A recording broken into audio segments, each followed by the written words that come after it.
for the last few years, and he would often say that if anyone were to write, his life story, he wanted the book to be called Misguided Soldier. And this was a lifetime ago. I met Dave when I worked over at Farr's Hallmark Stationers in Fullerton. I worked the copy center, and I worked there from, 90, uh, late 92. I remember I started Christmas week in 92. And I stayed there until April of 1999. Long time on that job. Wow. And in early January of 93, so crossing over to the new year, my first full year working there, this big, tall, lanky guy came in named Dave Lee. And so much energy. And he always came in wearing a suit and tie. I've never seen Dave without a suit and tie. And I asked him one day, why do you always, anytime we go to breakfast, anytime we just sat down and talked, wherever, or anytime I just went to his house and he answered the door, he was in that same, get up. And I said, why are you always dressed up? And he goes, well, because, man, you just never know when your big break will come and who you're going to meet that day that has a break to offer you. And that was kind of his, that was his philosophy of life. He always wanted to be prepared. And we became fast friends. He loved big band and he loved swing music. And he had dreams of performing. And we'd talk about that all the time. And I stayed, like I say, at Farr's Stationer until 1999. And, he and I, he was in my life quite a few times a week because I was full time there, and he'd come in for copies all the time, or just to shoot the breeze. And I had his phone number and everything because I didn't want to lose touch with him. But the reality is, when I left there in '99, I did lose touch with him. But I ran into him in a parking lot of all places 3 years later. And I remembered that day just being in a hurry. I could not stop. I could barely just stop to say hello to him. Good to see you again. And I had to be polite as all heck. It was something that I could have put off, but I was already in that mode. Anybody that knows, most of us get that way. We get into a mode where we just can't, we just want to just keep going doing what we're doing. So, but he had said to me, wait a minute, can't you at least stop for a cup of coffee with me? Come on. And, so and that really just put me on my heels because, here I am, in a hurry to get away from a guy I hadn't seen in 3 years that thought a lot about me. And I stopped and I thought, yeah, I will stop and have a cup of coffee with you. And I did. And I put off whatever it is I had going on that afternoon. And we got reacquainted again. And we sparked up our friendship. And then another 3 years went by when one day we had breakfast. And we liked to have breakfast over at Norm's restaurant. And I remember this one particular day, he had most of his big band albums with him. And I decided that at the time I was just starting off with my show.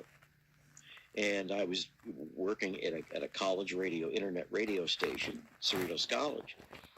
And I said, hey, Dave, how would you like to come be a guest on my show? And I was on 4 hours on Saturday nights. So I had time to have a guest for 2 hours if I wanted to. So how would you like to come on for 2 hours on my show? Bring your records with you.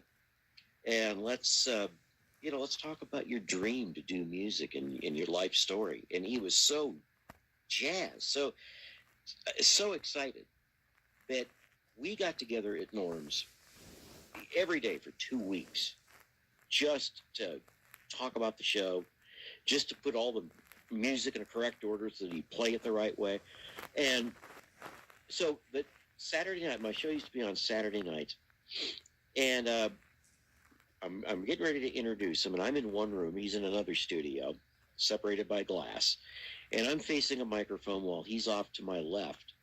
And I'm not really looking at him, but I went through an introduction and I introduced him. I said, ladies and gentlemen, I want give your attention to Mr. David Houston Lee. Dave, welcome. And dead air. And I swivel over to my left, and I see him frozen.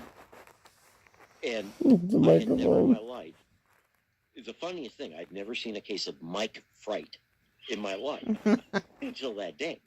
And he goes, well, thank you, Vince. And in fact, he got my name wrong at first. He had corrected himself on air. Nice. But finally, and I have that somewhere, and you wouldn't believe it unless you'd heard it for yourself. And I do have it saved and preserved, and that's one of the clips. It wouldn't be appropriate even if I had it today, but it's locked in storage, and I know right the CD spindle that it's on. And I am going to bring it in here one of these days and play that because it was such a funny moment. But it wasn't funny at that moment for him, Right. because he so looked forward to this for a long time. But he finally got warmed up, and we finally got into the interview, and we played, some of his favorite records. Well, Dave played an E-flat alto saxophone. He owned, and he still owned up to his death, a Selmar sax, which is considered the Rolls Royce of saxophones, is valued at $7,000. And his son Paul still has it. Dave encouraged many people.